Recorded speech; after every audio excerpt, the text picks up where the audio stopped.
Conjuring. In 1971. It's gonna be great. But they didn't know 3 and countless horrors in the century that followed in that house was so disturbing the family until now. House. I get my own room. The owner says, do you and your family a favor. A couple of days later, it came back to me and I had an idea that something was wrong. Day one, there was a heaviness and there was a scariness.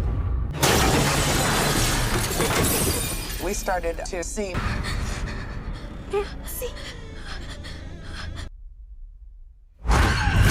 Because I was the youngest and the most vulnerable, had a relationship with that boy. I think something bad. I had gone to bed. I opened my eyes. The Look what she made me do. Waited 30 years to tell our story. It's 30 years ago. Oh, God! Experience. Who is that?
What if the scariest haunted house story was actually based on real events? The Conjuring 2013 is packed with terrifying facts, hidden details, and shocking moments you probably missed. You're watching Kali Facts. Stay till the end for creepy facts that will give you chills. The Conjuring is a 2013 American supernatural horror movie directed by James Wan and written by Chad Hayes and Kerry W. Hayes. It was the very first movie in the Conjuring universe and kicked off one of the biggest horror franchises ever made. Patrick Wilson and Vera Farmiga play Ed and Lorraine Warren, a husband and wife team who investigate paranormal cases and write books about their experiences. Their characters are based on the real life Warrens who became famous for looking into some of America's most well known haunted house stories. One of their biggest cases even helped inspire the Amityville horror story and movie series. In this film, the Warrens are called in to help the Perron family after they move into an old farmhouse in Rhode Island in 1971. Not long after settling in, the family starts dealing with creepy and terrifying events that keep getting worse every day. The movie started their development in January 2012 when James Wan signed on to direct a project that was first called The Warren Files before the title was changed to The Conjuring. Filming began in February 2012 in Wilmington, North Carolina. To help the actors show the characters' emotions more naturally, many of the scenes were filmed in the same order they happened in the movie. The Conjuring was released in theaters across the United States and Canada on July 19, 2013 by Warner Bros. Pictures. The movie was a huge hit with both critics and horror fans, earning lots of praise for its scary atmosphere, strong performances, and suspense. It made more than $319 million worldwide, while being made on a budget of only $20 million, making it one of the most successful horror movies of its time. Because of its massive success, a sequel called The Conjuring 2 was released in 2016.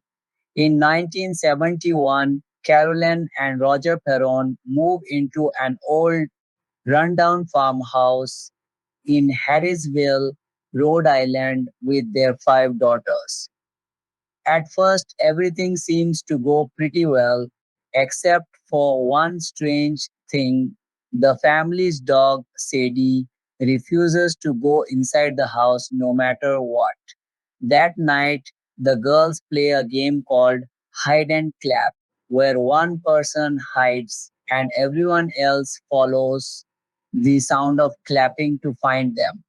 While playing, one of the daughters discovers a hidden entrance to a boarded up basement. Roger checks it out using a lit match, but doesn't find anything unusual. Later that night, Carolyn gets worried because Sadie keeps barking outside, and one of the girls wakes up feeling like someone was pulling on her feet while she was sleeping. The next morning, Carolyn notices a strange bruise on her body, and the family finds Sadie dead outside.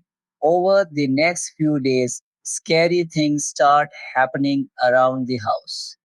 Doors open and slam shut on their own, and Carolyn keeps hearing someone clap even though nobody is there. At night, their young daughter Cindy starts sleepwalking. She walks into her older sister's bedroom and repeatedly bangs her head against an old wardrobe. Before long, things get it even worse when the oldest daughter is attacked by the ghost of an old woman.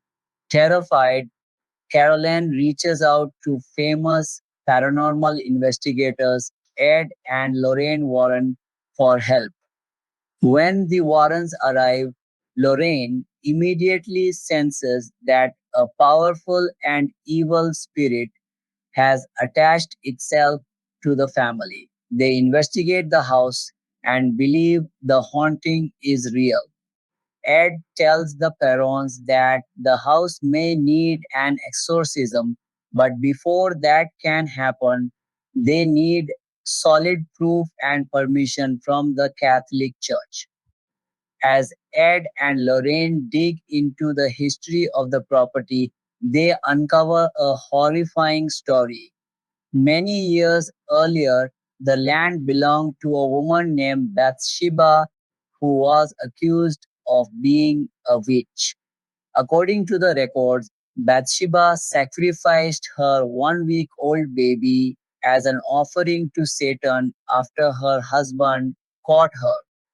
She then climbed to the top of a tree on the property, cursed anyone who would ever own the land, declared her loyalty to Satan, and took her own life. The Warrens also discover reports of several murders and suicides connected to homes built on the same land over the years. Ed and Lorraine return to the farmhouse with police officer Brad Hamilton and another paranormal investigator named Drew Thomas. They install thermal cameras and alarm systems throughout the house, hoping to capture enough evidence to convince the Catholic Church to approve an exorcism. During the first night, nothing unusual happens, and surprisingly, the clocks don't stop at 3:07 a.m. like they usually do. The next morning, everyone has breakfast together, and Roger thanks Ed for doing everything he can to help his family. Ed admits that every exorcism takes a heavy toll on Lorraine and that each case seems to take a little piece of her, but he promises they won't give up. The following night, things finally take a terrifying turn. Cindy begins sleepwalking again, and the thermal cameras show the temperature dropping as she slowly walks upstairs and climbs into the wardrobe. Suddenly, the wardrobe door slams shut behind her. Everyone rushes into the room and discovers a hidden passage behind the wardrobe. After they rescue Cindy, Lorraine climbs into the wardrobe herself, but suddenly falls through the floor into the dark cellar below. There, she sees the ghosts of women who had been possessed by Bathsheba in the past. Lorraine realizes Bathsheba's true plan. She possesses mothers and forces them to murder their own children. After escaping from the cellar, Ed and Lorraine take all the evidence to Father Gordon so he can arrange an official exorcism. Meanwhile, the Perron family checks into a hotel for safety. Their relief doesn't last long because Carolyn suddenly becomes possessed again and drives back to the farmhouse with two of her daughters. Ed and Lorraine race back to the house, where they find Roger and the police officer desperately trying to stop Carolyn from stabbing one of her daughters with a pair of scissors. Ed wants to wait for the priest, but Lorraine reminds him that Father Gordon is too far away and won't make it in time. With no other choice, Ed decides to perform the exorcism himself while everyone else struggles to hold Carolyn down. At first, Carolyn stops fighting and it looks like the exorcism has worked. But suddenly, all the chairs in the room flip over and Carolyn is lifted upside down into the air by the demon. Ed commands the evil spirit to let her go, and after several intense moments, she falls back to the floor. Ed rushes over, orders the demon to leave her body. Carolyn slowly turns toward him and whispers, "She's already gone." At the same time, Drew finds young April hiding beneath the floorboards in the kitchen. He shouts that he found her, and the demon inside Carolyn hears him. Carolyn suddenly breaks free and rushes toward the cellar stairs, determined to reach April and complete Bathsheba's sacrifice. Ed, Lorraine, and Roger chase after her. Underneath the house, Carolyn catches April inside a narrow tunnel beneath the floorboards. Just as she grabs the little girl, Lorraine reaches through the floor and grabs Carolyn. Lorraine begs her to remember how much she loves her family. She reminds Carolyn of all the happy memories she has with her daughters and tells her to think about everything she would lose if she gives in to the demon.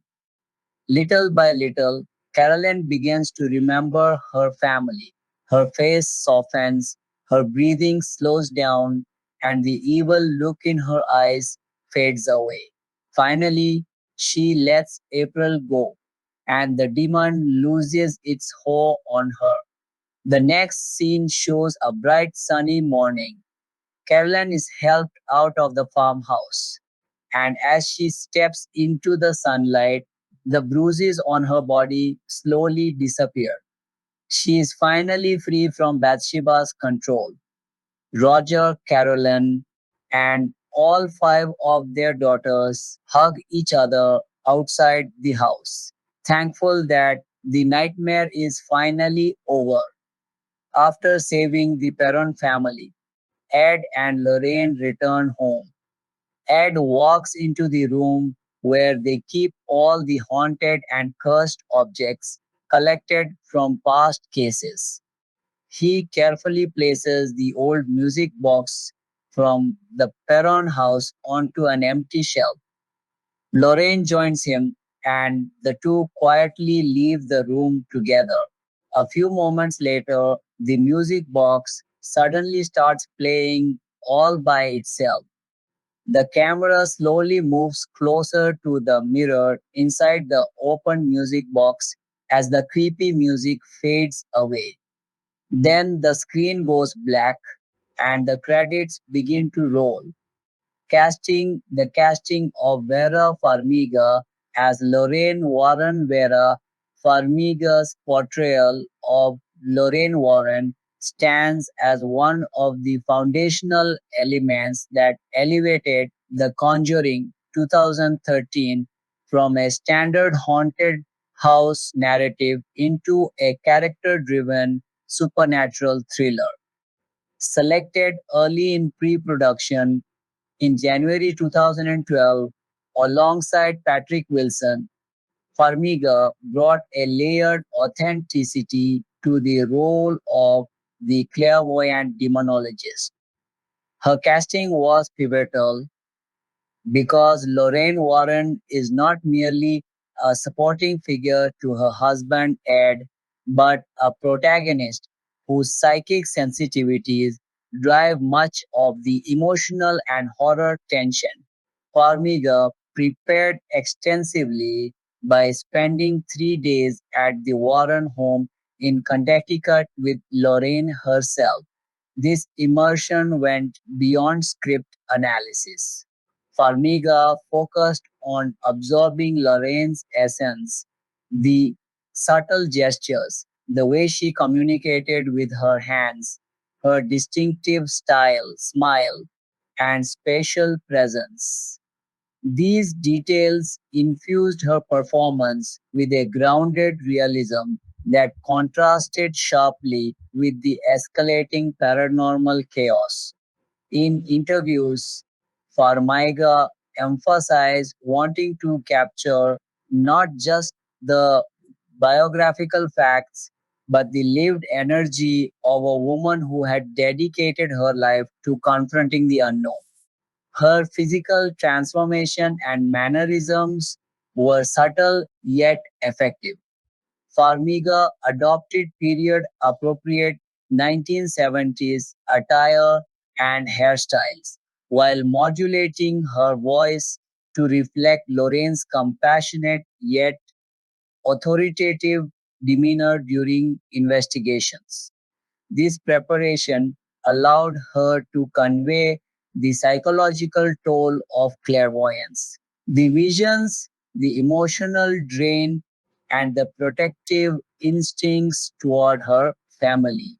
Scenes where Lorraine senses the malevolent presence of Bathsheba demonstrate Farmiga's ability to portray vulnerability without undermining the character's strength. Her facial expressions during the initial walkthrough of the Perron farmhouse, shifting from curiosity to dread, anchor the audience's investment in the supernatural events. Farmiga's chemistry with Patrick Wilson was immediate and authentic, mirroring the real life bond between Ed and Lorraine. Their shared screen time feels lived in, with quiet moments of mutual support amid the horror. This dynamic was crucial for selling the Warrens as a credible investigative team rather than stereotypical ghost hunters. Critics noted how Farmiga's nuanced performance helped humanize the Warrens, making their interventions feel personal and high stakes. Her background in dramatic roles, including Up in the Air and The Departed, equipped her to handle the blend of emotional depths and genre intensity required here.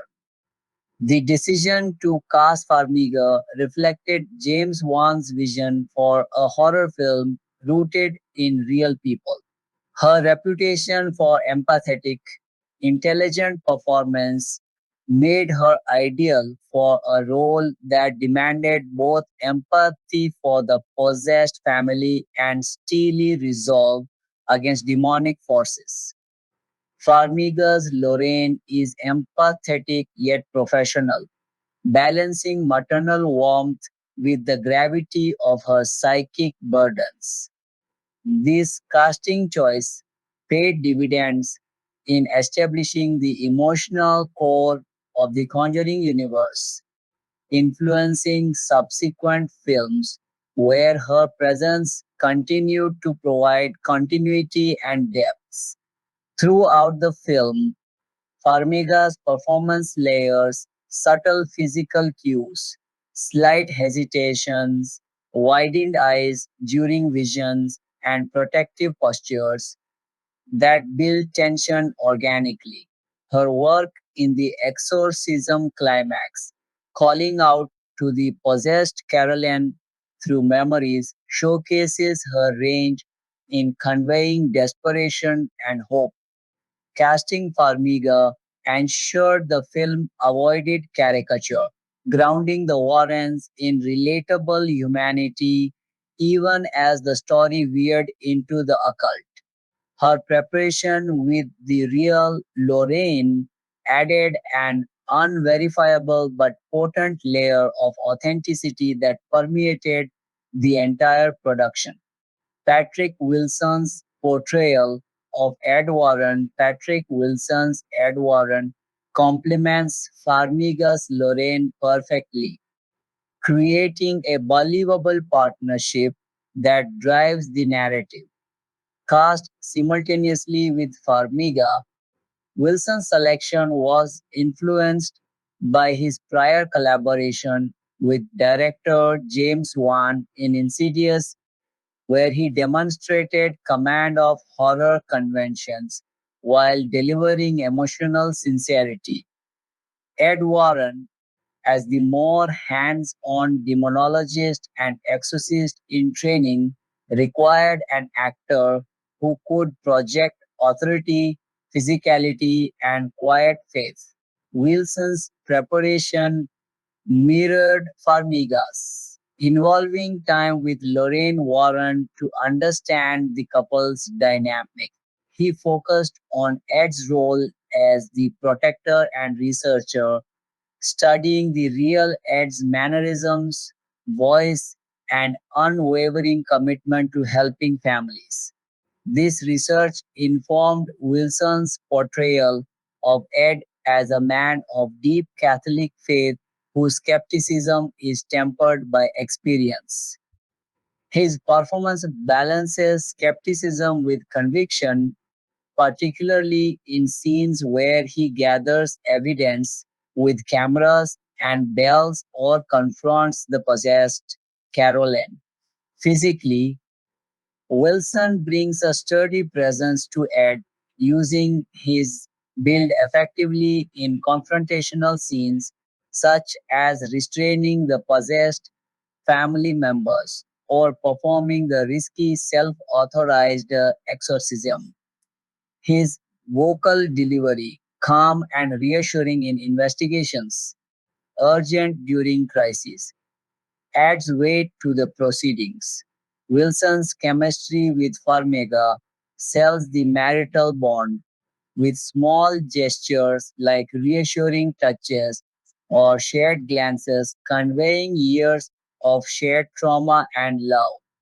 This on screen rapport was essential for the film's emotional stakes, making the Warrens' personal risks, including threats to their daughter Judy, feel visceral. Wilson's casting helped differentiate The Conjuring from lesser horror fare. His experience in both drama, Little Children, The Phantom of the Opera, and horror allowed him to navigate the tonal shifts seamlessly. Ed's lectures and artifact room scenes benefit from Wilson's authoritative delivery, establishing the Warrens' credibility early on. In the Annabelle prologue, his no nonsense approach sets the tone for the main story, warning against underestimating demonic entities. The actor's commitment extended to on set challenges. Reports of strange occurrences during filming reportedly affected the cast, and Wilson's steady presence helped maintain focus. His Ed is not an infallible hero, but a devoted husband and father who pushes boundaries out of necessity. This humanity shines in moments of doubt and determination, particularly when Vatican approval delays force him to act independently. Wilson's performance ensures Ed feels like a real person thrust into extraordinary circumstances, enhancing the film's blend of procedural investigation and supernatural terror. Wilson's work in The Conjuring laid the groundwork for his continued involvement in the franchise, where Ed's character evolves while retaining core traits established here. The casting decision prioritized actors who could sustain a long-term universe, with Wilson's reliability and range proving invaluable. Ron Livingston's casting as Roger Perron provided a grounded, everyman anchor for the Perron family. Known for roles in Office Space and Band of Brothers, Livingston brought a relatable, blue collar demeanor to the father figure struggling to maintain normalcy amid chaos. His selection in January 2012, alongside other key Perron family members, fit the need for actors who could convey ordinary people facing extraordinary horror. Livingston portrays Roger as a practical, hard-working father whose initial skepticism gives way to desperate acceptance. His performance excels in conveying quiet frustration and protective instincts, particularly as he witnesses his wife's bruises and the children's disturbances. Scenes of Roger working on the house or comforting his daughters highlight his role as the family's stabilizing force before the hauntings overwhelm him. His chemistry with Lili Taylor as Carolyn feels authentic, depicting a long married couple whose bond is tested by the supernatural.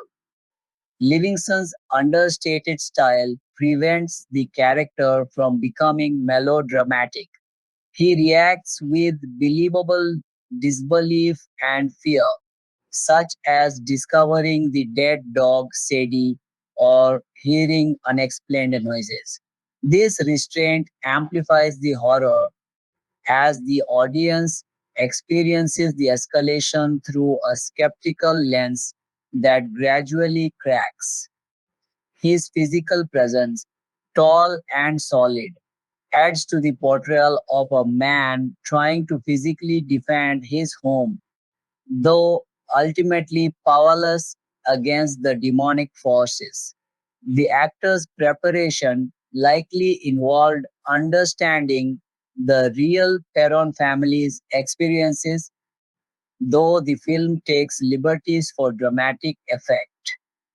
Livingston's ability to convey exhaustion and determination in the later acts, as the family seeks refuge in a motel only to be pulled back, deepens the stakes. His performance supports the ensemble dynamic, ensuring the Perrons feel like a cohesive unit rather than stock horror victims. Lili Taylor as Carolyn Perron. Lili Taylor's casting as Carolyn Perron was a masterstroke for embodying the film's central victim of possession. Taylor, with a career in independent films like I Shot, Andy Warhol, and The Addiction, brought intensity and vulnerability to the role of the mother increasingly targeted by Bathsheba. Her selection aligned with the production's emphasis on strong dramatic actors capable of genre work. Taylor's preparation allowed her to depict Catalan's transformation from a loving, resilient mother to a vessel for malevolent forces. Early scenes showcase her warmth and determination to make the new farmhouse a home despite financial strains. As bruises appear and behavior shifts, Taylor layers in subtle unease, sleep disturbances, unexplained anger, and physical decline. Her performance peaks during possession sequences where she conveys otherworldly menace through contorted movements, altered voice, and terrifying expressions while retaining glimpses of the real Caroline fighting for control. The chemistry with the child actors is particularly noteworthy. Taylor's interactions with her on screen daughters feel maternal and protective, making the threat to them all the more harrowing. In the climax, her possessed attempts to harm April heighten the tragedy, and her eventual release through Lorraine's intervention provides catharsis. Taylor's physical commitment to the role, enduring makeup and prosthetics for bruises and contortions, enhance the visceral horror. Casting Taylor ensured Caroline was more than a victim.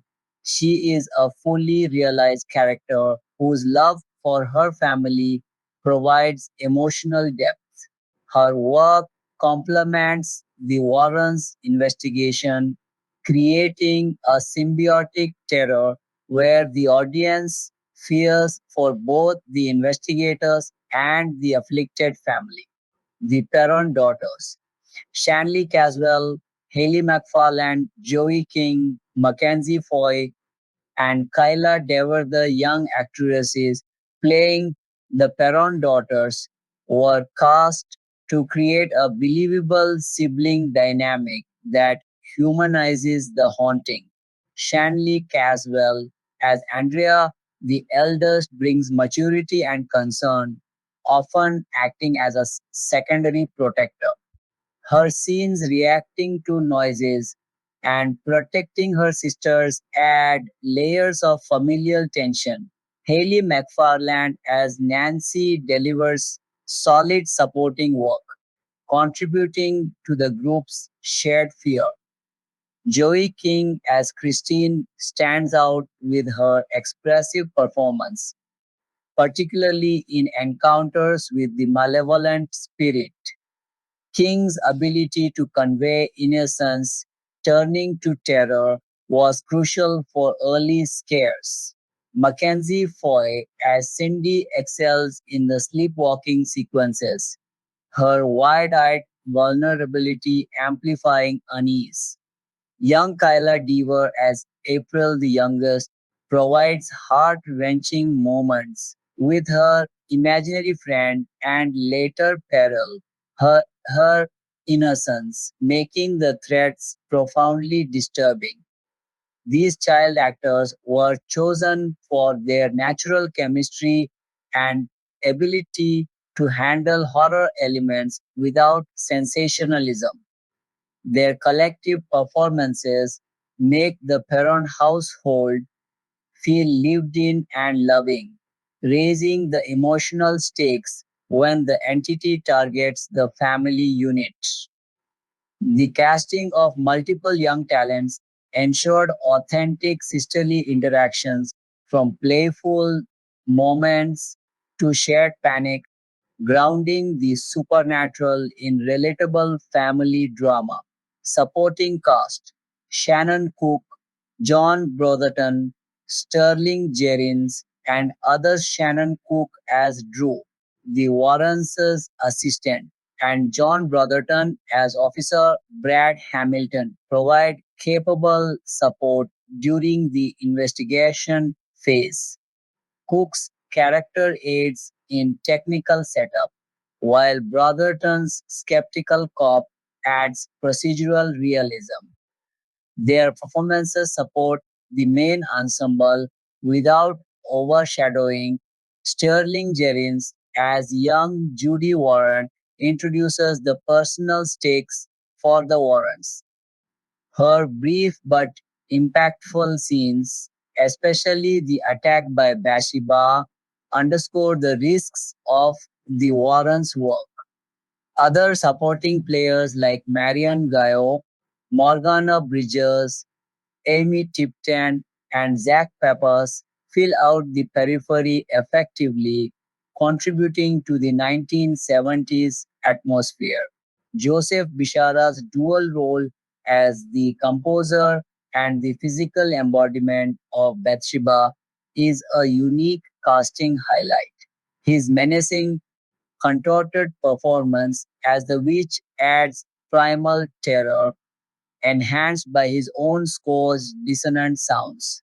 Steve Coulter, as Father Gordon, lends ecclesiastical weight to the exorcism authorization discussions. Casting choices and their impact on the film's success. The overall casting strategy under James Wan prioritized dramatic credibility over horror veterans, pairing established actors like Farmiga, Wilson, Livingston, and Taylor with talented newcomers created a balanced ensemble capable of carrying both emotional and terrifying sequences. This approach helped The Conjuring achieve critical and commercial success, grossing over $319 million on a $20 million budget. Casting decisions emphasized chemistry, particularly the central couples. The Warrens' real life rapport informed the on screen dynamic, while the Perron's family unit felt authentic through careful selection of actors who could portray generational bonds. Preparation time with Lorraine Warren elevated performances beyond imitation to embodiment. On set, paranormal reports reportedly affected cast morale. Yet the professional ensemble maintained focus, contributing to the film's tense atmosphere. The casting avoided over reliance on CGI by depending on actors' physical and emotional commitments to sell the horror. Minor roles were filled with actors who enhanced period authenticity and supported the leads. The result is a cohesive cast that sells the based on true events premise convincingly.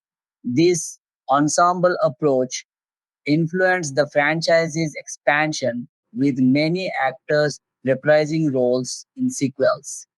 Deeper analysis of ensemble dynamics and performance techniques, the interplay between leads and supporting cast creates a web of relationships that heightens dread. Farmiga and Wilson's investigative professionalism contrasts with the Perron's domestic chaos, building narrative momentum. Taylor's descent into possession serves as the emotional pivot, with Livingston's reactions providing audience surrogates moments of helplessness. Child performances were directed to feel spontaneous, enhancing realism in haunted house tropes. King's Christine and Divas April, in particular, deliver memorable scares through innocence corrupted. The casting of child actors with prior genre or dramatic experience ensured they could handle intense scenes safely and effectively. Supporting investigators like Drew and Brad add layers of skepticism and assistance, mirroring real paranormal investigation teams. Their inclusion prevents the Warrens from feeling omnipotent, adding procedural tension. Bishara's Bathsheba performance, combined with practical effects, creates one of the film's most iconic antagonists through physicality rather than just makeup. The role of real life consultation in casting and performance, Lorraine Warren's involvement extended beyond Farmiga and Wilson to influence the broader cast's understanding of the events. Her visits to set provided context that informed nuanced performances, particularly in depicting the family's terror and the investigators' resolve. This consultation helped actors avoid stereotypes, fostering respectful portrayals of real trauma. The casting process favored actors open to this research heavy approach. Farmiga's method acting tendencies and Wilson's collaborative spirit exemplified the production's ethos. This commitment to authenticity distinguished The Conjuring and contributed to its reputation as a thoughtful horror entry. Technical and atmospheric contributions from the cast's willingness to shoot chronologically aided in building escalating performances organically. Actors could react to prior scenes events, enhancing continuity in emotional arcs. Physical demands, long hours in the recreated farmhouse set, exposure to effects were met with professionalism that translated to convincing on screen fatigue and fear. Lighting, sound design, and cinematography amplified performances, but the actors' foundational work made these elements land. Farmiga's subtle reactions to off screen presences, Taylor's possessed physicality, and the children's genuine seeming fear created moments where practical effects and acting synergized perfectly. Legacy of the casting in the Conjuring universe, the 2013 casting established templates for future entries. Farmiga and Wilson's continued roles provided franchise continuity, while recasts for younger characters, like Judy Warren, built upon the original's foundation. The success validated one's ensemble approach, influencing spin offs like Annabelle and the Nun. Subsequent interviews with the cast reflect pride in the original film's collaborative spirit. The chemistry established in 2013 sustained audience investment across multiple films, proving the casting's long term impact. Expanding on individual actor contributions and industry context in the broader context of 2010's horror, The Conjuring's casting stood out for elevating genre fare with Oscar caliber talent. Farmiga's post The Conjuring career continued to blend drama and genre, while Wilson's work reinforced his horror credentials. Taylor and Livingston's indie roots brought credibility to mainstream horror. The child actors' careers benefited similarly, with several like Joey King and Mackenzie Foy achieving wider recognition. This speaks to the production's nurturing environment for young performers in challenging material. Casting directors' work in assembling this group cannot be overstated. Balancing name recognition with fit for specific roles ensured marketability alongside artistic integrity. The result was a film where every performance serves the story, from leads driving the plot to supporting players populating a believable world. Performance nuances in key scenes in The Annabelle prologue, Wilson and Farmiga established expertise and caution efficiently. Their lecture scenes blend exposition with character insight. The Perron family's arrival and initial disturbances benefit from Livingston and Taylor's domestic warmth turning sour. The clock stopping at 3:07 a.m. and bruising sequences showcase Taylor's physical transformation. Investigation montages highlight the supporting cast's contributions, with Cook and Brotherton facilitating evidence collection.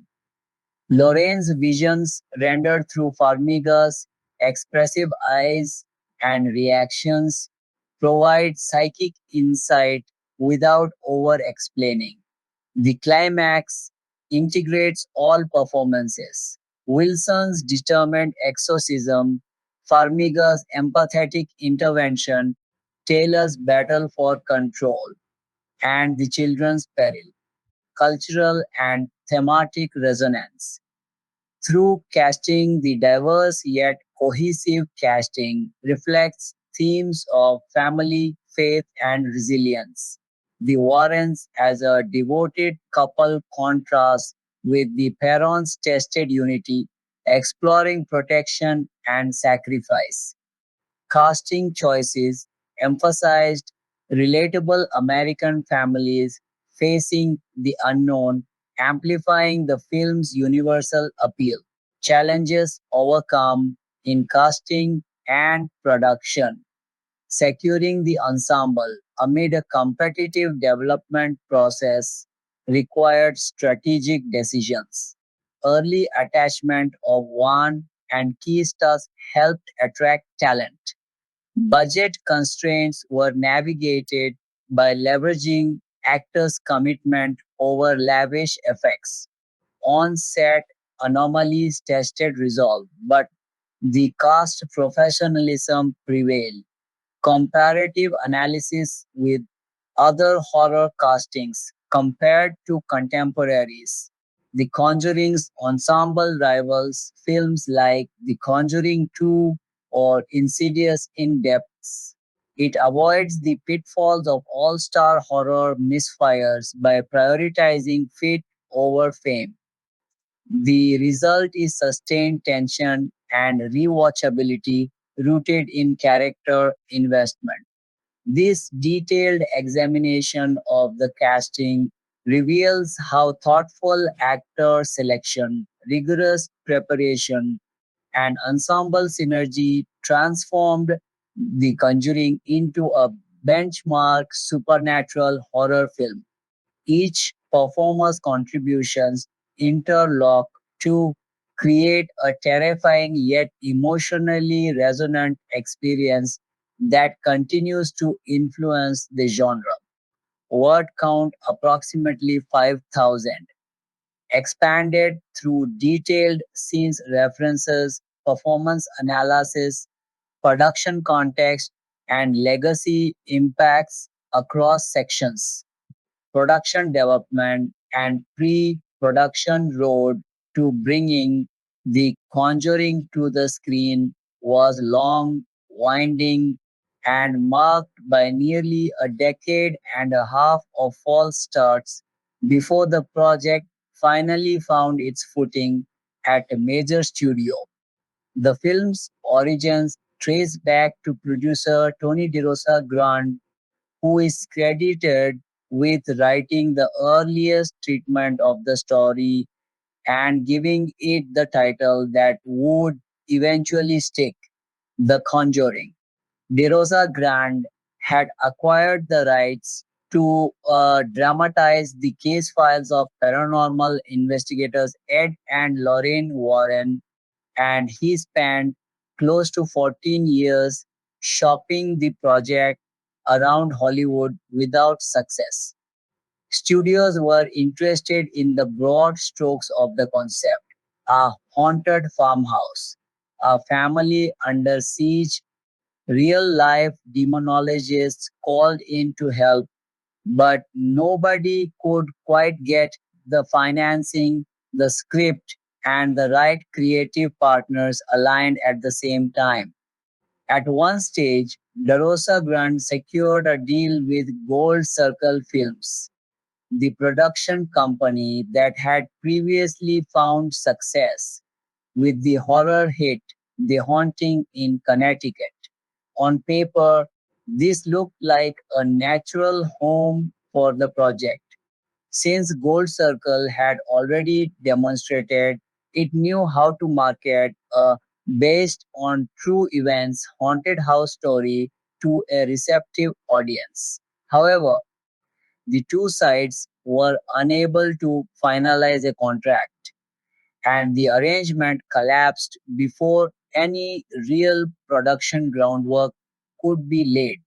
This setback sent the project back into limbo, but it did not kill it outright.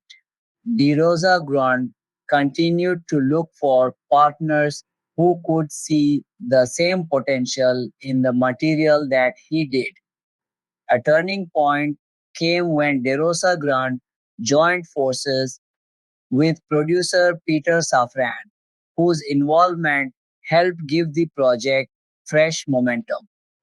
Around this time, sibling screenwriters Chad Hayes and Carrie W. Hayes were brought on to rework the screenplay. The Hayes brothers made a decision that would prove crucial to the eventual shape of the film. Rather than telling the story primarily from the point of view of the family who lived through the haunting, they shifted the narrative's center of gravity toward Ed and Lorraine Warren themselves.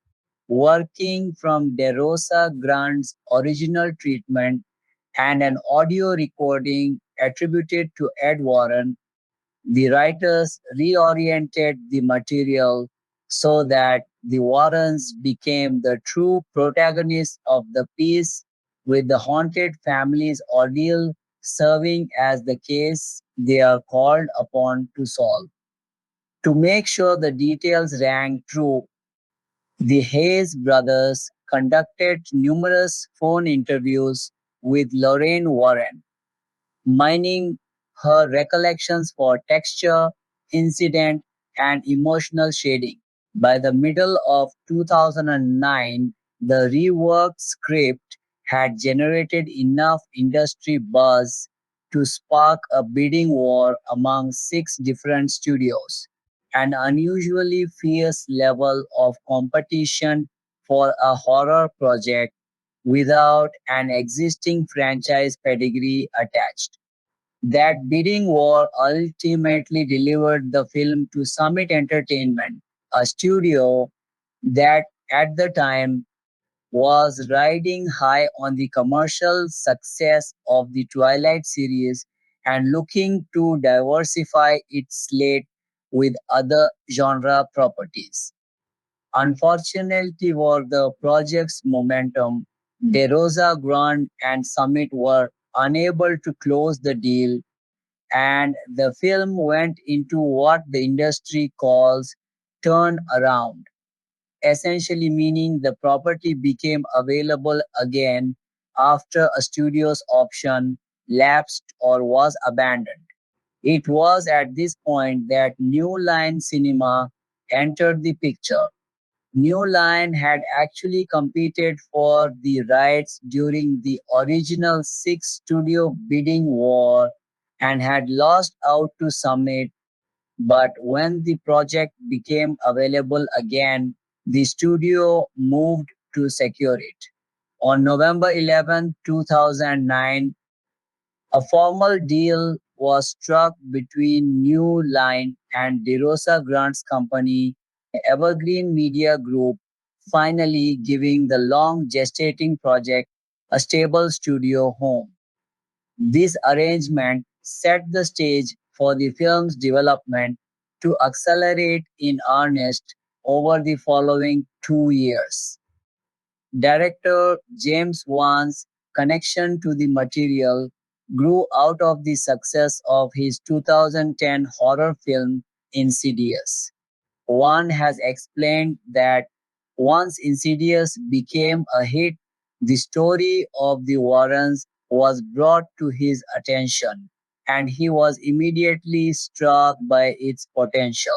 He has said that the appeal for him was not simply the chance to make another ghost story, since he had already explored supernatural material extensively, but rather the opportunity to build a horror film around real people and a case with a documented history behind it, that grounding in ostensibly real events, as opposed to a purely invented mythology, was what set the project apart from other supernatural scripts he might have been offered at that stage of his career.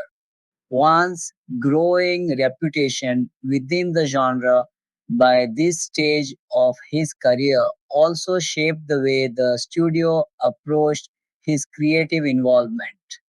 Having established himself first with the Saw franchise earlier in his career and then with Insidious, Wan had by this point built a track record of delivering horror films that performed well commercially relative to their budgets, giving studio executives a strong incentive to grant him a significant degree of creative latitude on this new project.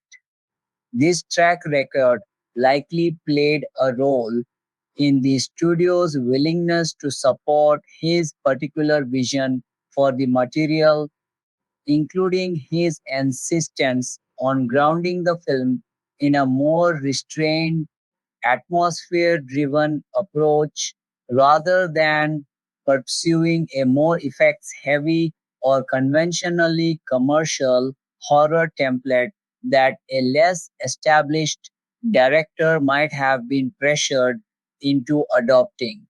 Formal pre production activity began in earnest in early 2011. By June of that year, reports had begun to circulate that Wan was in talks to direct, and Warner Bros. Pictures, New Line's parent studio, soon confirmed his involvement while also stating publicly that the film would draw loosely on real events connected to Ed and Lorraine Warren. This, based on a true story framing, would go on to become a central pillar of the film's later marketing campaign, but its roots trace back to this early confirmation from the studio itself. Casting decisions followed in January 2012 when Vera Farmiga and Patrick Wilson were announced as the actors who would play Lorraine and Ed Warren, respectively. Farmiga was already an Academy Award nominee by this point, known for her dramatic range, while Wilson had built a reputation across a mix of studio dramas and notably had already worked with one on Insidious, giving the two an existing creative shorthand. That same month, Ron Livingston and Lili Taylor were confirmed to play Roger and Carolyn Perron, the parents at the center of the haunted farmhouse plot. At the time of these announcements, the production was still operating under a placeholder title, the Untitled Warren Files Project, reflecting the fact that the final branding had not yet been locked down. The title itself went through a small amount of turbulence during this period. At one suggestion, the film was temporarily rebranded as The Warren Files, a title that emphasized the case file structure of the narrative and the real world investigators at its heart. This name persisted for a time during the shoot and in early trade reports. But before the marketing campaign kicked into gear, the studio reverted to the original title, The Conjuring, which ultimately proved to be the more evocative and marketable choice. In preparing for their roles, Farmiga and Wilson took the relatively unusual step of meeting with the real Lorraine Warren in person, traveling to Connecticut to spend time with her directly rather than relying solely on archival material and secondary research. Over the course of roughly 3 days at the Warren home, the actors absorbed details that could not be gleaned from books or interviews alone. The specific cadences of Lorraine's speech, her physical mannerisms, the way she carried herself. Farmiga later reflected on this process, describing her goal as wanting to internalize the essence of the woman she was portraying. The details of how Warren communicated with her hands, her distinctive personal style, her smile, and the particular way she moved through a room. This immersive approach to character preparation gave the performances an added layer of specificity that a purely externally researched portrayal might have lacked. Lorraine Warren herself would go on to visit the set during filming, giving the production an additional layer of authenticity and providing the actors and filmmakers with a direct line to the source material even as cameras were rolling. The religious dimension of the story also required specialized input.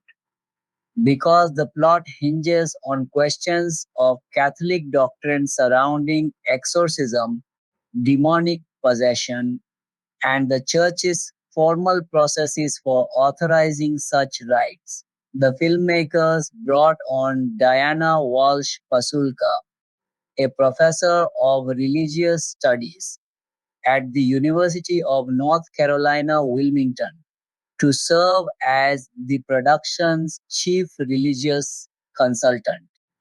Her expertise helped ensure that the film's depiction of Catholic ritual and procedure, however dramatized for cinematic effect, was grounded in a credible framework rather than being invented wholesale for convenience. The assembling of the wider ensemble cast during pre-production also deserves attention since the film depends heavily on a large family unit feeling authentic and lived in on screen. Beyond Lili Taylor and Ron Livingston as the Perron parents, the production needed to cast 5 young actresses to play the Perron daughters convincingly as sisters, a casting challenge that required finding performers whose dynamic together would read as believable sibling chemistry rather than a group of strangers reciting lines alongside one another. Shanley Caswell, Haley McFarland, Joey King, Mackenzie Foy, and Kyla Deaver were brought on to fill out this sisterhood spanning a range of ages to reflect the different personalities and vulnerabilities of the five Perron girls as written in the script. Sterling Jerins was cast as the Warrens' own young daughter, Judy, a role that gave the film an additional emotional stake by extending the threat posed by the story's antagonist beyond the Perron family and into the Warrens' own household. Supporting the central families, Shannon Cook and John Brotherton were cast as Drew and Brad, the Warrens' investigative assistant and a local police officer, respectively, both of whom assist in the effort to document and ultimately confront the haunting. This kind of layered pre production casting process, balancing name recognition in the lead roles with careful chemistry focused casting further down the call sheet, is a hallmark of ensemble driven horror filmmaking where the credibility of the family unit under threat is often just as important to a film's success as the effectiveness of its scares. A family that does not feel real to the audience undercuts the emotional stakes of everything that happens to them, no matter how well crafted the frightening set pieces surrounding them might be. Filming principal photography on The Conjuring began in late February 2012 and continued for a total of 38 shooting days.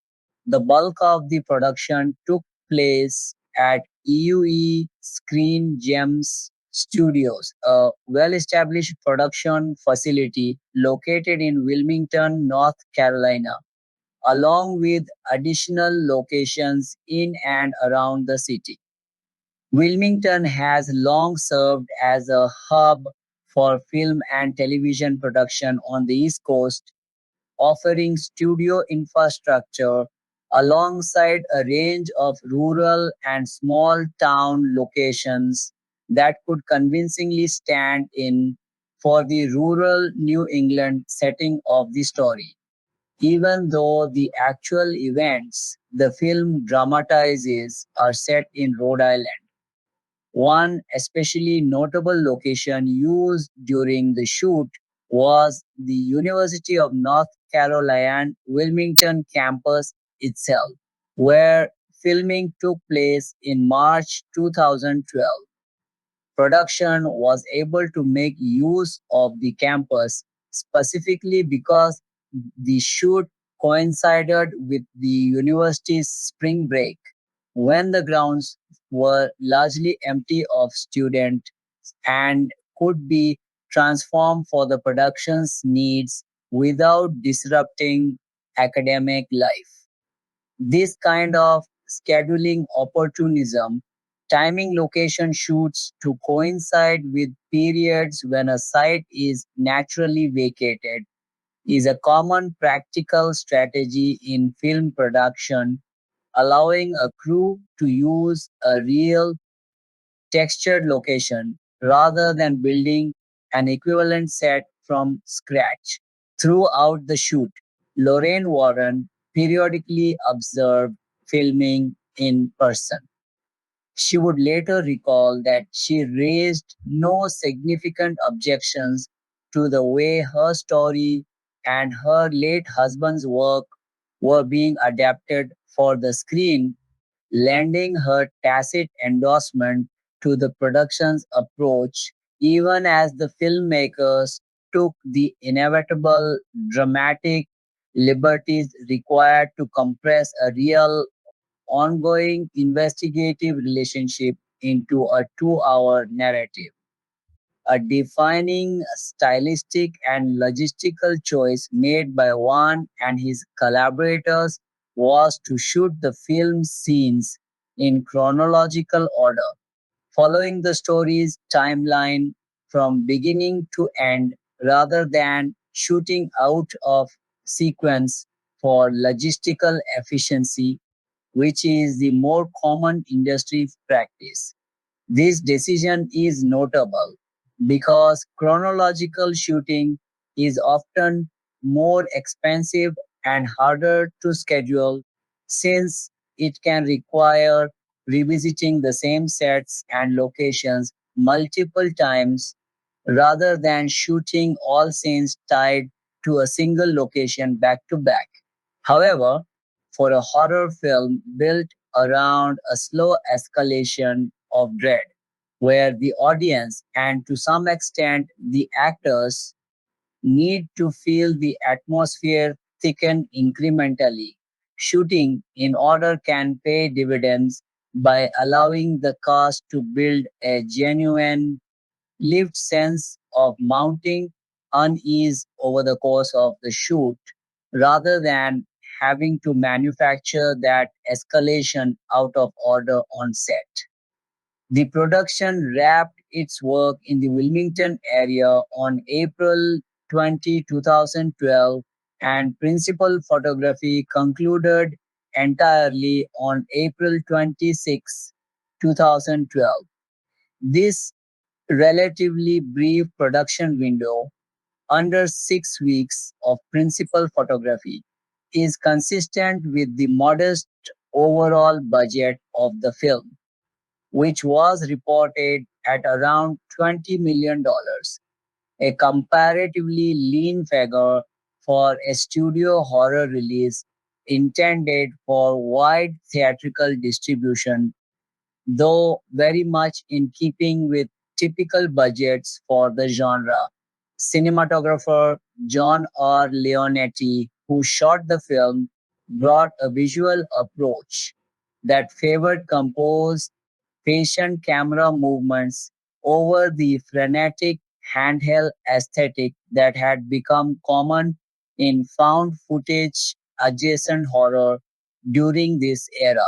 Wan has spoken more broadly across his career about his affection for classic horror filmmaking techniques, long takes, wide shots that allow the audience to scan the frame for danger, and camera movements that creep rather than jolt.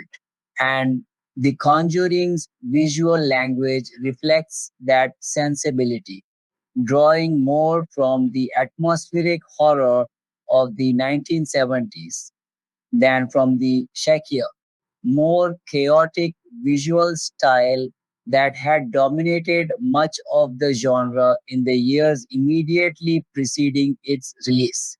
The production design work required to transform the Wilmington area locations into a convincing 1971 Rhode Island farmhouse also represented a significant undertaking for the below the line crew.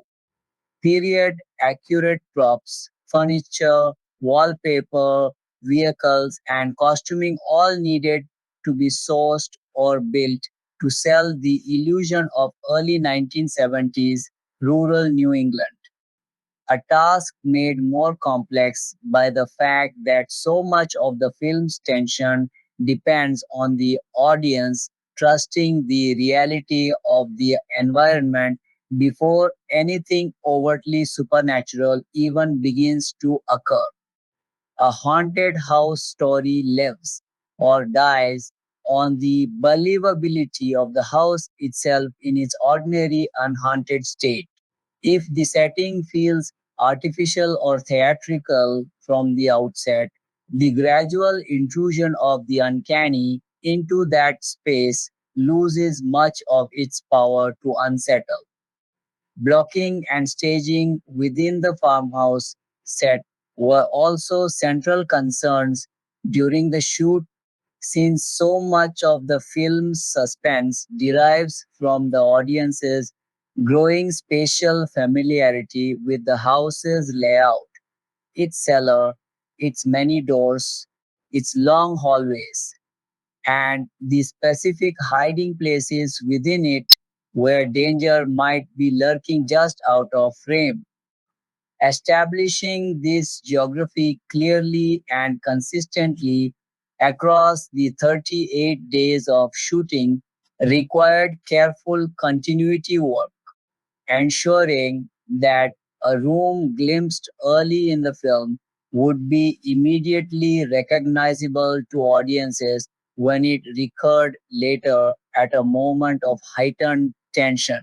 Practical concerns of this kind, while less glamorous than casting or scripting decisions, are frequently what separates an effective haunted house film from a less successful one, since audiences need a coherent mental map of the space in order for suspense sequences built around that space to land with their intended force. The child actors playing the five Perron sisters also required particular handling during the shoot, given both their ages and the intense subject matter of many of the scenes they were asked to perform. Directors working with young performers on frightening material typically take extra care to keep the actual experience of being on set separate from the fictional terror the characters are meant to be undergoing, often through age appropriate explanations of the effects work involved, reassurance about what is and is not real in a given sequence, and close coordination with the young performers' guardians throughout the production. Post production by August 2012. The Conjuring had entered post production, the phase in which the raw footage captured during the 38-day shoot was assembled, refined, and shaped into its final theatrical form. Editor Kirk Morey worked with one to cut the film down from a considerably longer initial assembly. Reports from the period indicate that the first cut of the film ran at roughly 2 hours, and that somewhere between 20 and 30 minutes of footage was ultimately removed as the editing process progressed. This kind of substantial trimming is a normal part of feature filmmaking, particularly for a horror film where pacing is paramount and a scene that plays well as written may prove to slacken tension when assembled alongside everything else, requiring either tightening or outright removal.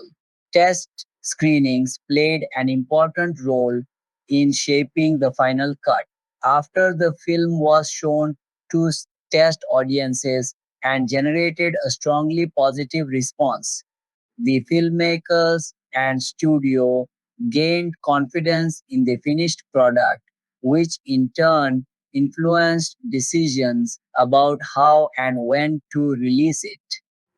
The final edit of the film was locked in December 2012, several months ahead of its eventual summer 2013 release date, giving the marketing and distribution teams a substantial runway to build anticipation. Visual effects. Work on the film was comparatively restrained by the standards of contemporary studio horror, a fact that a number of critics would later single out approvingly, rather than relying heavily on digital effects to generate its scares. The production favored practical, in camera techniques, sound design, blocking, and editing rhythm to produce its frights. an approach that aligns with one's stated preference for old fashioned scarecraft over spectacle driven horror. The sound design and mixing process was also central to the film's post production identity because so much of the film's tension is built through auditory cues, creaking floorboards, distant knocking, the ominous ticking and stopping of clocks, half heard whispers. The sound team's work in post production was integral to the finished film's effectiveness, working hand in hand with Joseph Bishara's score to create an immersive and unsettling soundscape. Color grading and overall visual finishing likewise played an important part in establishing the film's period tone during post production. A muted, slightly desaturated color palette, consistent with the visual conventions many contemporary horror films used to evoke the 1970s, helps situate the audience firmly within the story's period setting, while also lending the imagery a slightly faded, almost documentary like quality that reinforces the film's overarching claim to real world authenticity. This kind of color treatment works in tandem with the production design and costuming choices established during filming, carrying that period authenticity through into the finished graded image that audiences ultimately see in theaters. The pacing decisions made during editing also reflect a broader structural philosophy that distinguishes The Conjuring from horror films built primarily around frequent, rapid fire scares. By trimming the film down substantially from its longer initial assembly while still preserving a patient, escalating rhythm, the editorial team aimed to maximize the impact of the film's key set piece sequences by ensuring they were not overcrowded by lesser scares in between. This kind of disciplined pacing in which a film deliberately holds back and lets tension accumulate across long stretches of relative calm, punctuated by escalating incidents, is often cited by genre critics and filmmakers alike as a key differentiator between horror films remembered as effective years later and those that are quickly forgotten once their initial shock value has worn off. The musical score for The Conjuring was composed by Joseph Bishara, who had previously worked with James Wan on Insidious in 2011, giving the two a pre existing creative relationship heading into this project. According to Bishara, one approached him about the project relatively early while the film was still coming together as a concept, and he noted that the studio and producers were supportive of Wan bringing along members of his regular creative team, including several collaborators who had worked with him on Insidious and on even earlier projects.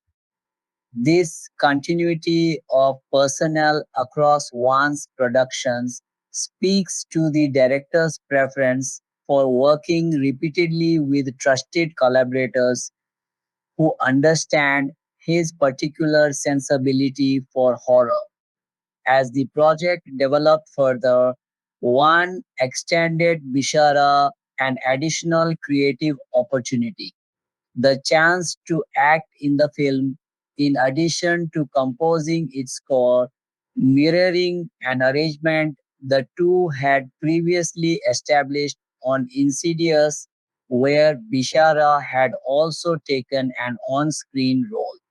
Bishara has described how the conversation between the two initially centered on music before one mentioned that he might want Bishara to portray one of the film's supernatural entities. After reading the script, Bishara learned that the role in question was Bathsheba, the malevolent spirit at the center of the story's central haunting. Bishara ultimately took on this dual role, contributing to the film both as its composer and as a member of its cast, portraying the vengeful spirit whose influence drives much of the film's horror. Because Bishara was brought into the project relatively early in its development, he had an extended runway to develop the film's musical identity before formal scoring began in earnest. He has described his early creative instincts for the project in terms of specific sonic textures, an inclination toward clustered brass writing, paired with a quiet, shimmering flutter tongue effect on the brass instruments, elements that then grew and evolved as his relationship with the material deepened. This description points to a score built less around conventional melodic themes and more around dissonant, texturally unsettling instrumental writing, an approach well suited to a horror film aiming for a slow building, dread based atmosphere rather than jump scare driven bombast. A soundtrack album for the film was released by La La Land Records in partnership with Water Tower Music on July 16, 2013, timed to arrive just ahead of the film's wide theatrical release. In addition to Bishara's original compositions, the soundtrack includes a track titled Family Theme, contributed by composer Mark Isham, whose more melodic, warmer sensibility likely served to underscore the film's domestic, familial dimension in counterpoint to the harsher, more dissonant material associated with the film's supernatural antagonist. Adding a further distinctive element to the score was the involvement of avant-garde vocalist and composer Diamanda Galas, whose work is known for its extreme vocal range and unconventional, of, often harrowing performance style. Galas contributed to Bishara's score by performing raw, improvised vocal work layered over previously recorded brass instrumentation, a combination that would have produced an especially unsettling and non traditional sonic texture well outside the conventions of a typical orchestral horror score.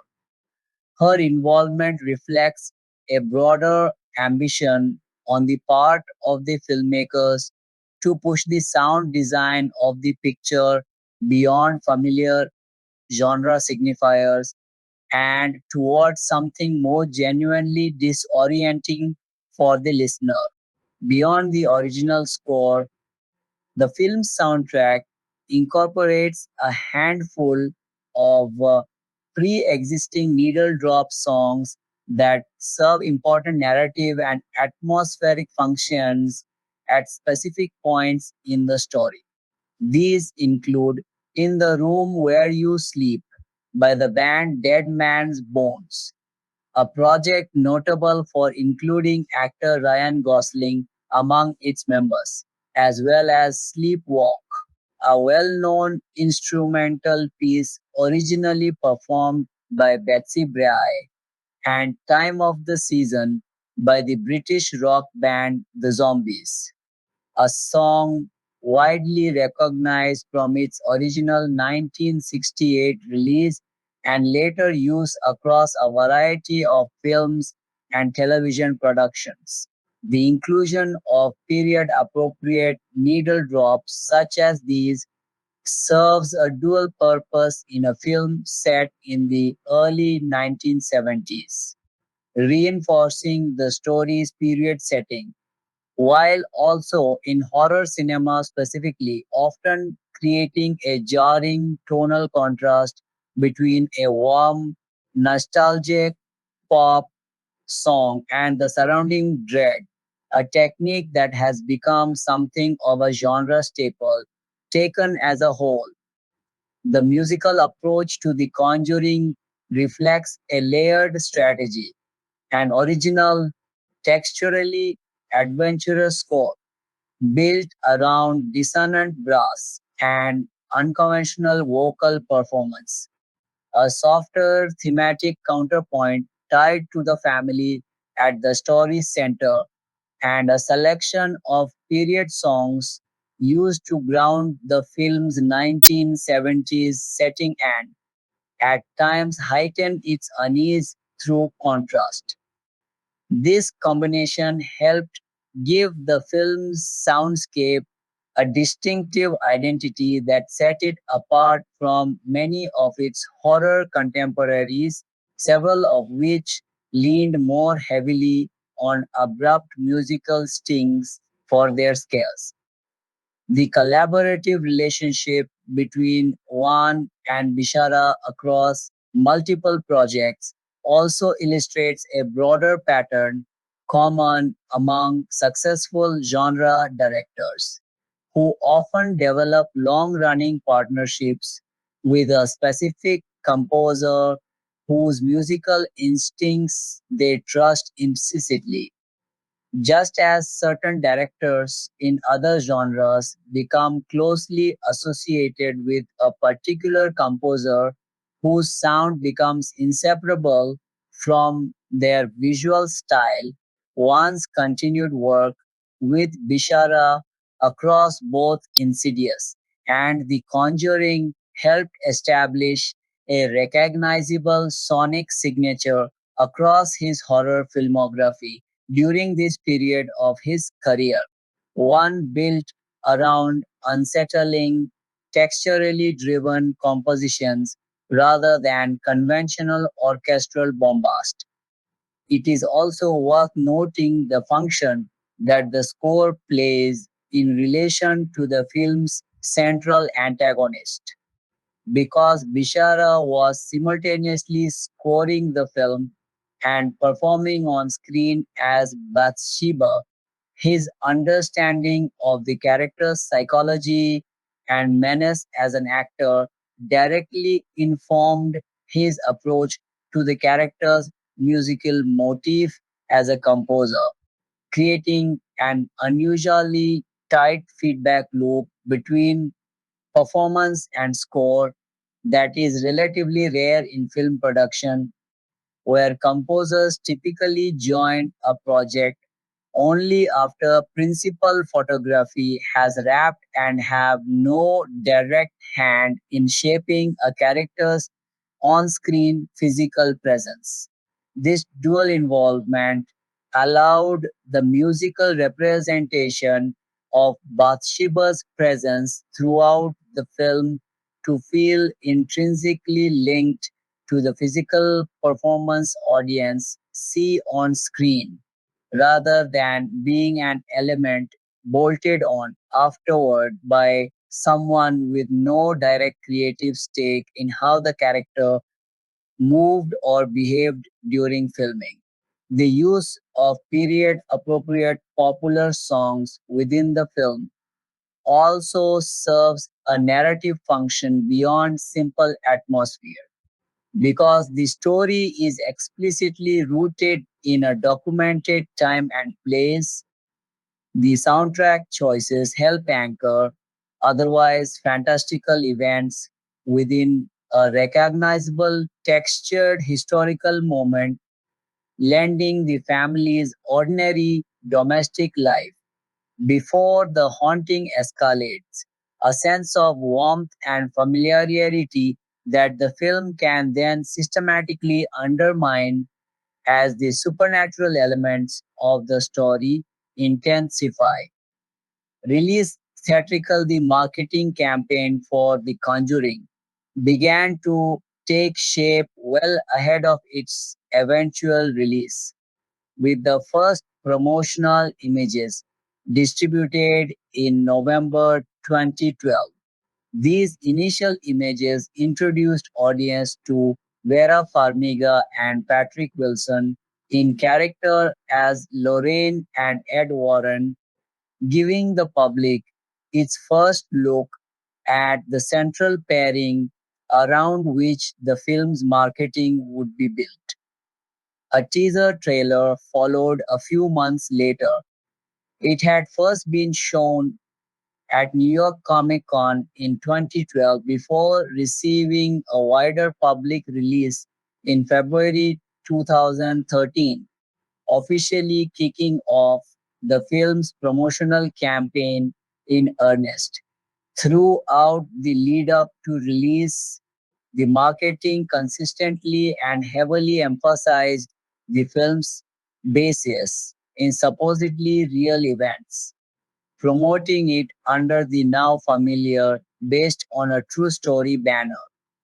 This framing was not incidental. It was a deliberate strategic choice intended to distinguish the film from purely fictional horror properties and to tap into the particular unease that many audiences feel towards stories they believe to be grounded, even loosely, in documented reality. In the weeks immediately preceding the theatrical release, the marketing campaign leaned further into this angle by incorporating trailers and television spots that featured the real life Perron family, the family whose experiences in the Rhode Island farmhouse form the narrative backbone of the story. Seeing the actual people involved rather than only the actors portraying them reinforced the authenticity angle at the heart of the campaign. This approach was further extended through a promotional featurette titled The Devil's Hour, in which Lorraine Warren, alongside other paranormal investigators, discussed and contextualized some of the supernatural phenomena depicted in the finished film. Release timing was itself the subject of some studio deliberation. Warner Bros. And New Line Cinema had initially considered releasing the film in early 2013, but positive test audience reception led the studio to shift its plans toward a summer release instead, betting that the film could perform strongly against the kind of big effects driven tentpole films that typically dominate the summer box office. This was a somewhat contrarian scheduling decision since horror films were not commonly given wide releases during the peak summer window in the United States. In fact, The Conjuring's July release made it one of the first horror titles to receive wide distribution during the June or July period since 2006's The Omen.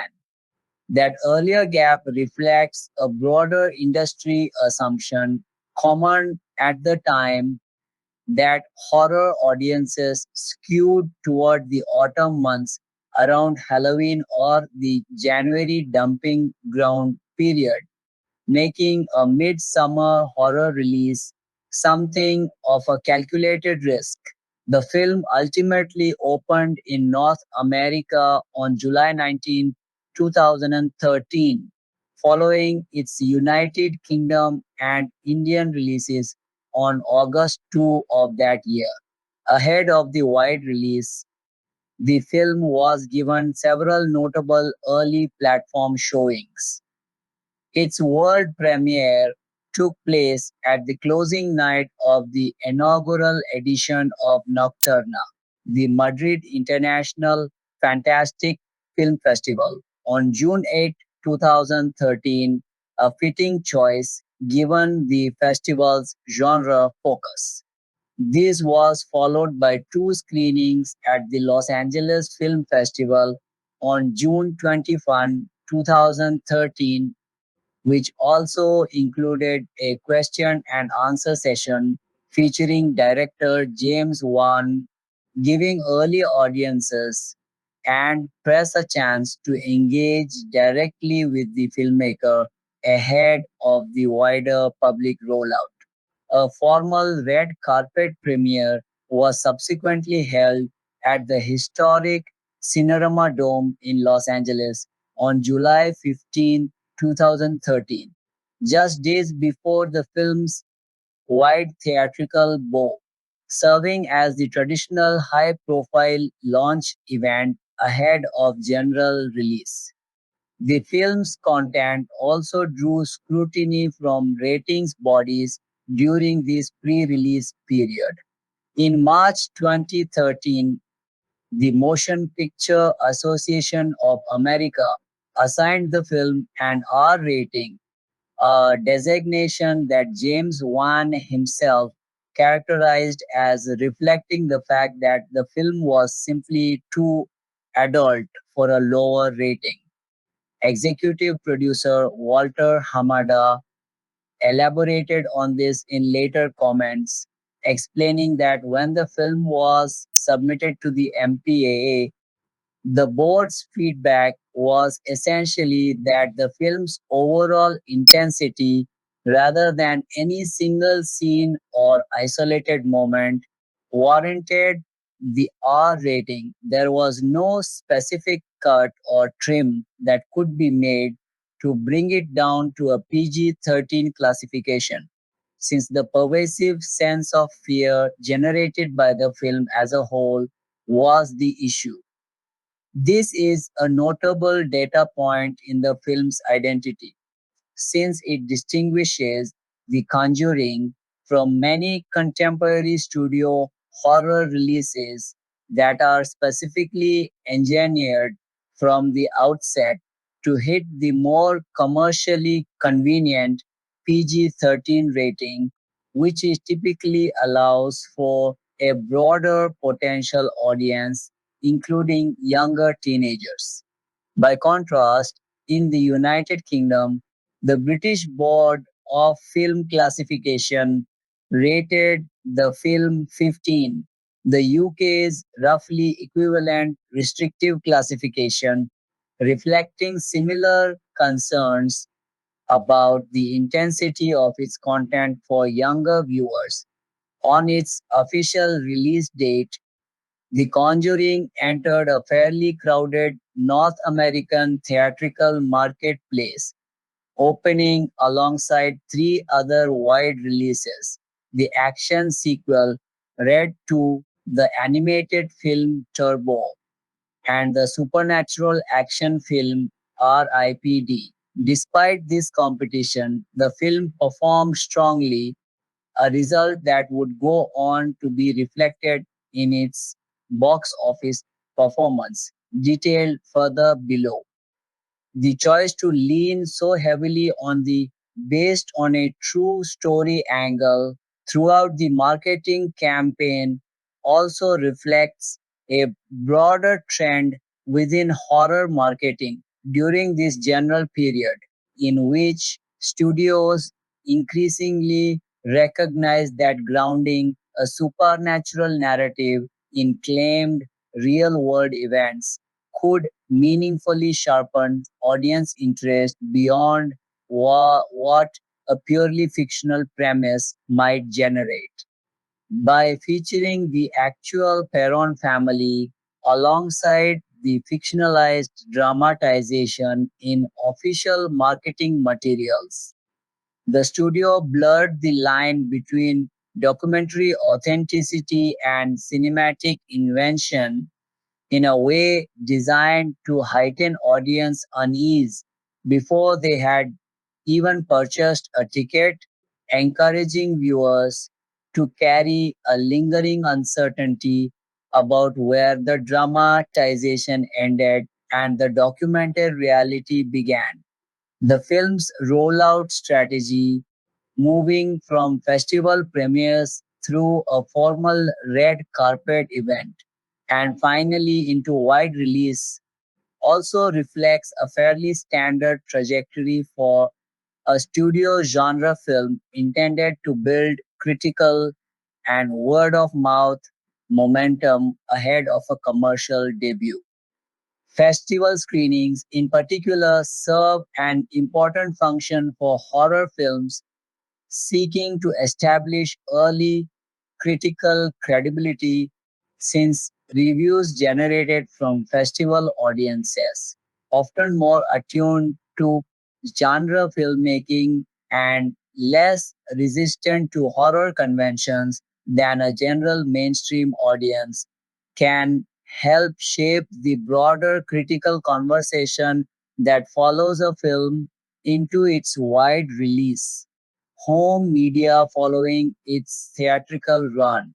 The Conjuring made its way to home media relatively quickly by the standards of the era.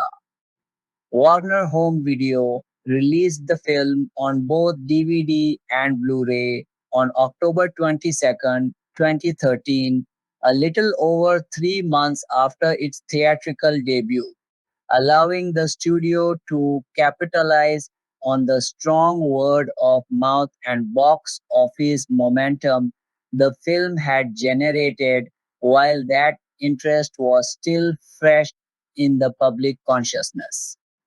Nearly a decade later, the film received a further home media release as part of a broader franchise wide effort.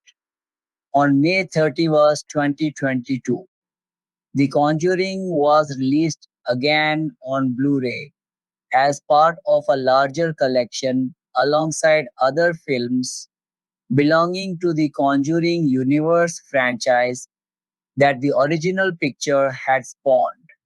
This kind of bundled franchise spanning home media release is a common strategy for successful film universes, allowing distributors to package an entire interconnected series together for fans and collectors, offering a comprehensive way to own the full saga in a single set rather than requiring individual purchases of each installment scattered across different release windows. The continued repackaging and re-release of the original film nearly a decade after its debut is itself a testament to the lasting commercial and cultural relevance the picture had achieved by that point, having anchored an entire expanded cinematic universe of spin offs and sequels in the years between its original release and this later collected edition. The initial home media release in October 2013 arrived at a moment when physical media, particularly Blu ray, remained a significant revenue stream for studios releasing successful theatrical titles, even as digital distribution and streaming were beginning to reshape the broader home entertainment landscape. For a film that had built so much of its theatrical appeal around communal, big screen viewing, the shared experience of an audience reacting together to its scares in a darkened theater. The transition to home viewing inevitably changed the way many audiences would first or subsequently experience the film, watching it in smaller groups or alone without the amplifying effect of a crowd's collective fear response. Nonetheless, the film's home media performance contributed meaningfully to its overall financial success and helped extend its reach to audiences who may have avoided the theatrical release due to its R rating or its reputation for intensity, only to seek it out later once that reputation had been established through box office reporting and word of mouth. The decision to fold the original film into a comprehensive box set alongside its various sequels and spin offs in 2022 also reflects the way the film's identity had shifted in the public imagination over the intervening years. What had begun as a standalone project, developed and marketed as an original horror film without any guarantee of franchise potential, had by that point become recognized retroactively as the foundational entry in one of the most commercially successful horror franchises in modern film history, a status that home media packaging choices increasingly came to reflect. Reception box office The Conjuring proved to be a substantial commercial success, particularly notable given its comparatively modest $20 million production budget.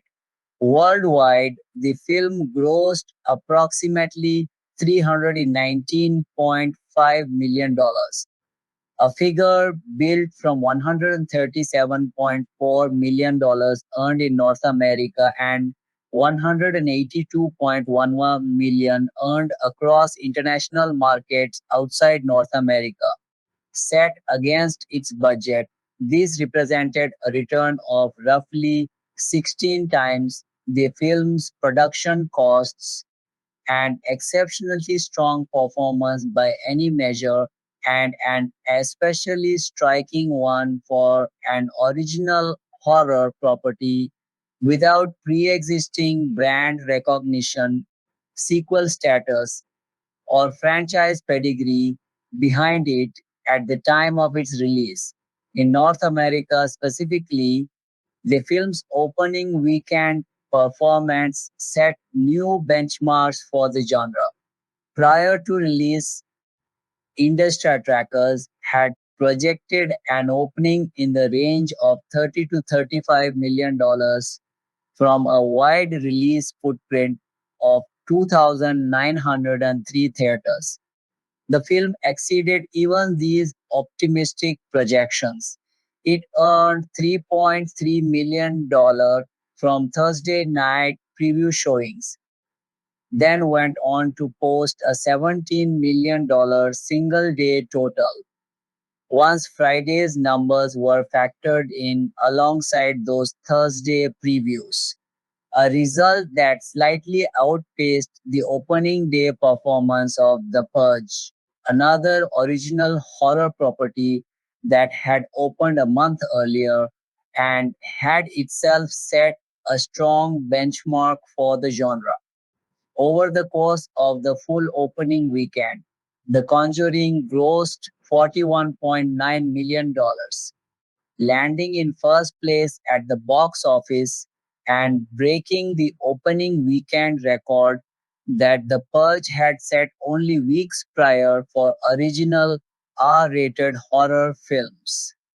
This made The Conjuring the new high water mark for the specific category of horror films that are both original properties rather than sequels, reboots, or adaptations of established franchises and rated R rather than the more commercially cautious PG-13. The scale of this opening was thrown into even sharper relief when compared with other releases from the same studio around the same period. The Conjuring's debut weekend actually surpassed the opening weekend of Warner Bros. Own big budget science fiction film Pacific Rim, which had opened the previous weekend to $37. 3 million, a striking comparison given the enormous difference in production scale and marketing spend between a modestly budgeted horror film and a effects heavy blockbuster.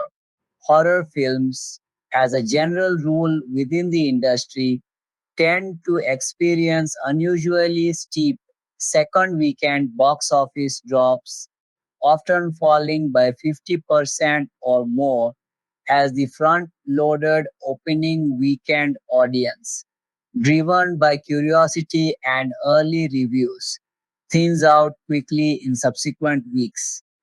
The Conjuring defied this typical pattern to some degree, declining by 47% in its second weekend, a comparatively modest drop for the genre. It earned $22.2 million in that second weekend, which was enough to place it in second position at the box office, behind the new release, The Wolverine, but the relatively soft decline indicated that the film was benefiting from strong word of mouth continuing to draw audiences beyond the opening rush typically associated with horror releases. By the conclusion of its theatrical run, The Conjuring had been widely characterized within the industry as a box office hit, having grossed more than 15 times its production budget on a worldwide basis. When all production and promotional expenses were factored into a full profitability analysis, the entertainment trade publication Deadline Hollywood estimated that the film generated a total profit of $161.7 million, dollars, an extraordinary return relative to its initial investment and one of the standout profitability stories among films released that year.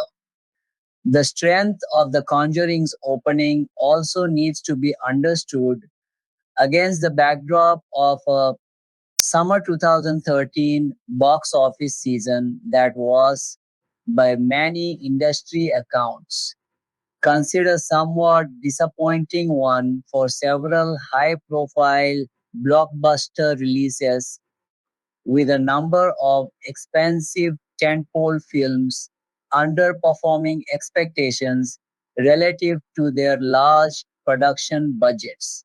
Within that context, a modestly budgeted horror film significantly outperforming its own projections and, in some cases, outperforming considerably more expensive films released around the same period stood out as a particularly notable story within the trade press coverage of that summer's box office results, reinforcing the film's reputation as one of the season's genuine surprise hits.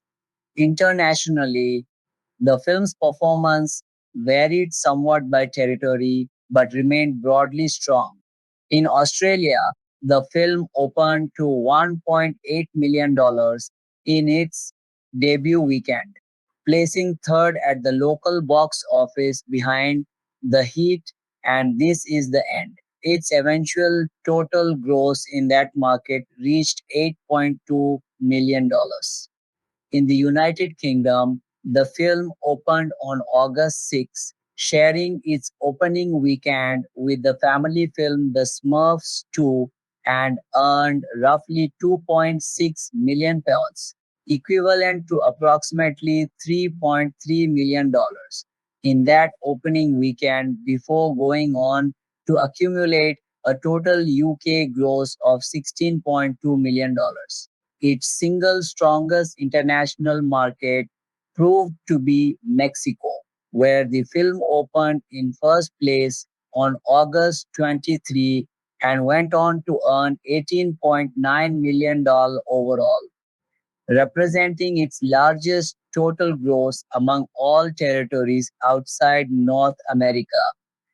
Taken together, these figures paint a picture of a film that dramatically outperformed expectations relative to its budget, broke meaningful genre records for original R-rated horror openings, demonstrated unusually strong audience retention across its theatrical run, and performed solidly across a range of international markets, setting the commercial foundation for the extensive Conjuring universe franchise that would follow in the years afterward. The film's box office trajectory also has to be understood within the broader context of the horror genre's economic model within the studio system. Horror films, almost uniquely among major theatrical genres, have historically offered some of the highest possible returns on investment precisely because their production budgets tend to be so much lower than those of the action films, science fiction epics, and comic book adaptations that otherwise dominate major studio release calendars.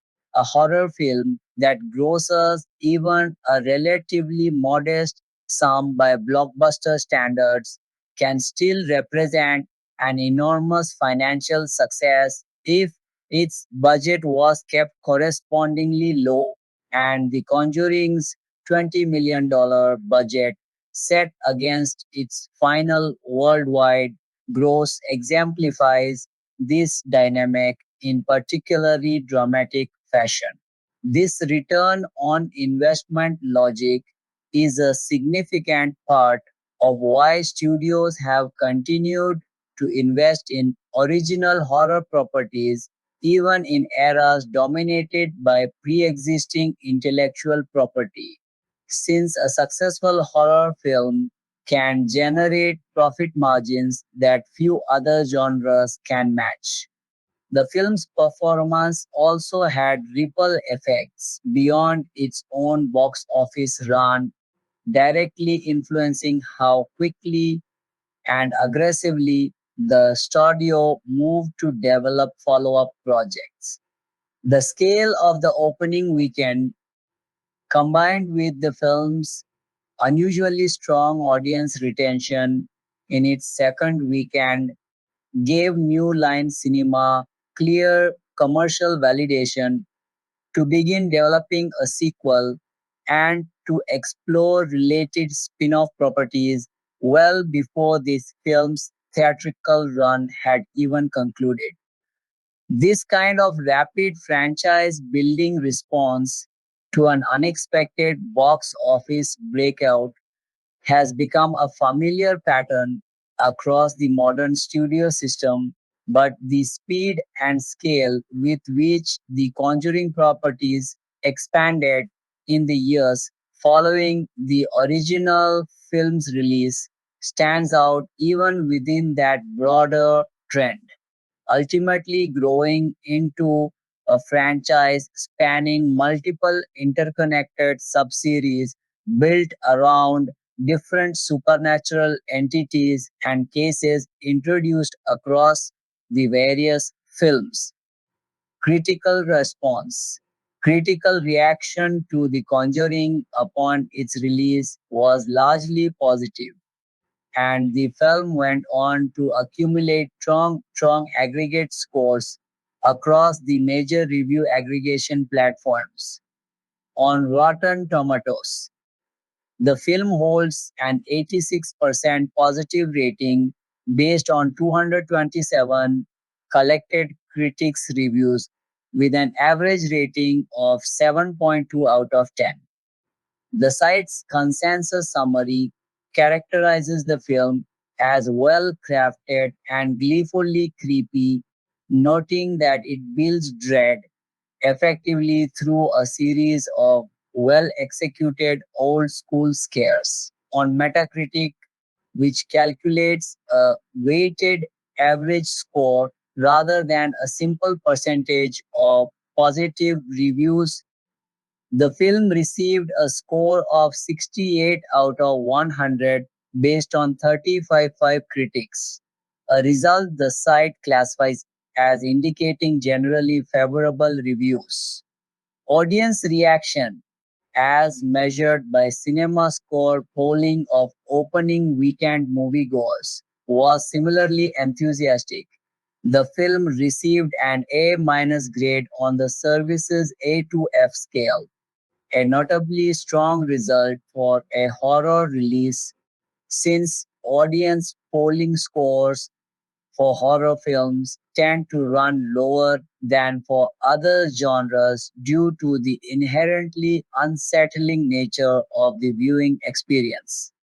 This made The Conjuring the first horror film ever to receive an A range grade from CinemaScore, a distinction that underscored just how positively general audiences responded to the finished picture, not merely critics or horror specialists.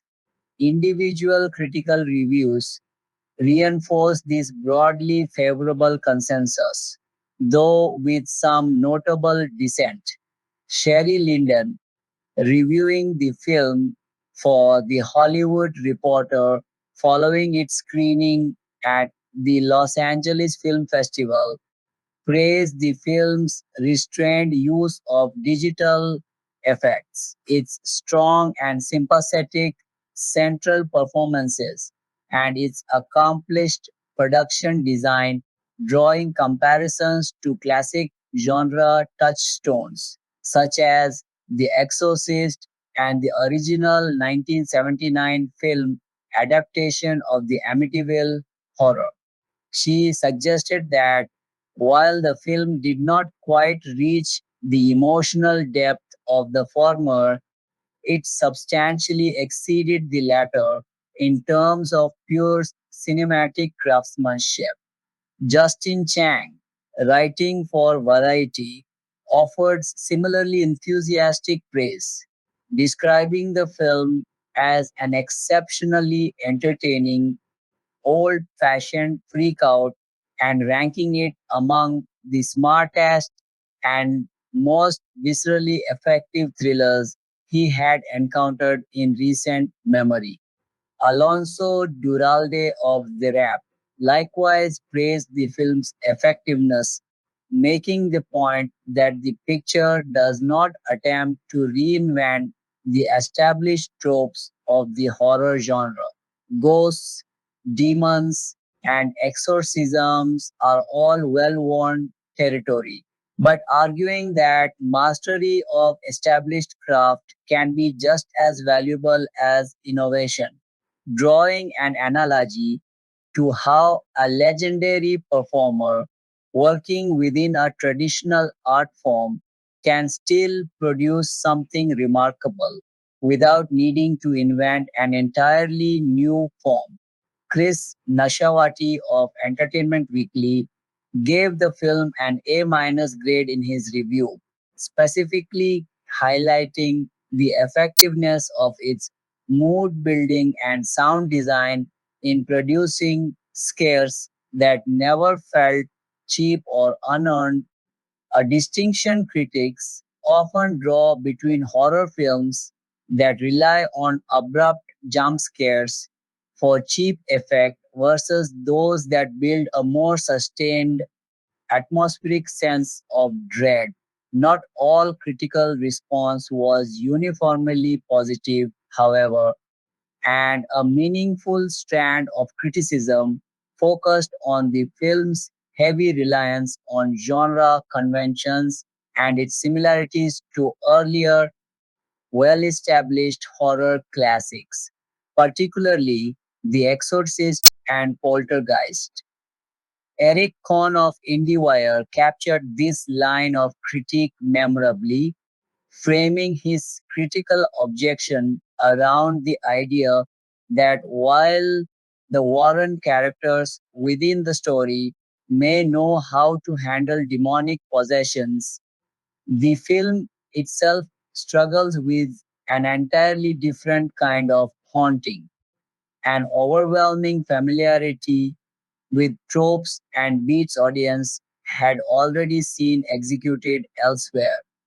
A more pointed and ideologically focused critique came from Andrew O'Hare of Salon, who acknowledged that the film delivered effective, well timed scares but took strong exception to the film's underlying thematic and historical framing. O'Hare specifically objected to the film's narrative choice to root its central antagonist's backstory in the Salem witch trials, in a way that implies the historical women accused and executed during that period were not, in fact, innocent victims of hysteria and persecution, but were genuinely engaged in dark practices, including child sacrifice and devotion to Satan. He considered this narrative choice to be a deeply troubling distortion of a well documented historical injustice, one in which real women were wrongfully killed based on baseless accusations. And he argued that using this history as backstory material for a fictional demon was an inexcusable choice, regardless of how effective the surrounding film might be as pure entertainment. This critique represents one of the more substantive intellectual objections raised against the film, distinct from purely aesthetic complaints about genre familiarity, since it engages with the ethical implications of how the film handles a real and painful chapter of American history. Beyond its immediate release window reception, the Conjuring has continued to be reassessed favorably in the years since its debut, with its critical standing arguably growing rather than fading over time, as the broader Conjuring universe franchise it spawned has expanded and as horror cinema of the 2010s has been reevaluated in retrospect.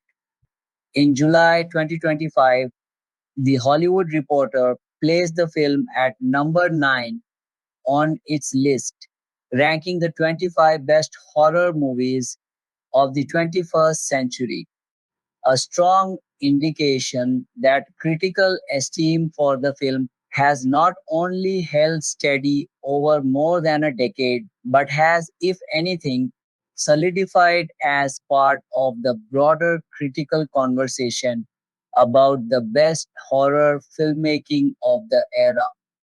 The film's reception was further reflected in a range of industry awards attention during the year or so following its release, spanning both mainstream and genre specific recognition.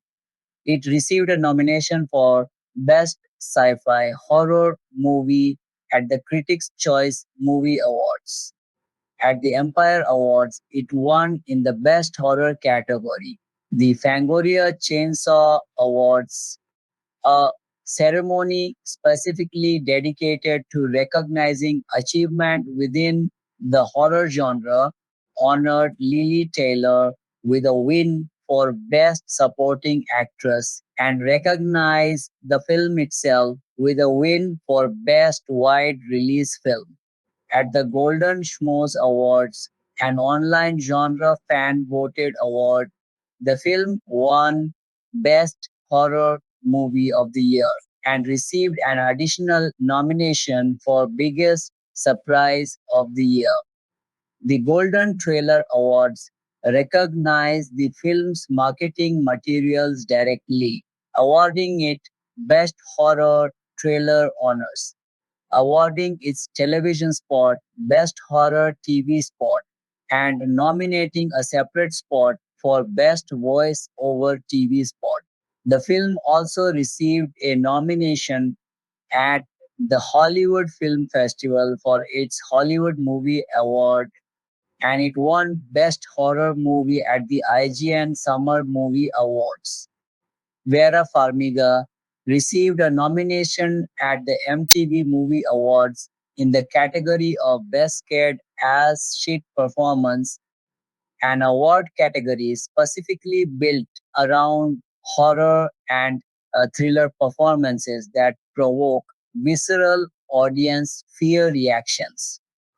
The film was also nominated for Favorite Thriller Movie at the People's Choice Awards, and it won Best Horror Film at the Saturn Awards, one of the most prestigious and long-running award ceremonies dedicated specifically to science fiction, fantasy, and horror filmmaking.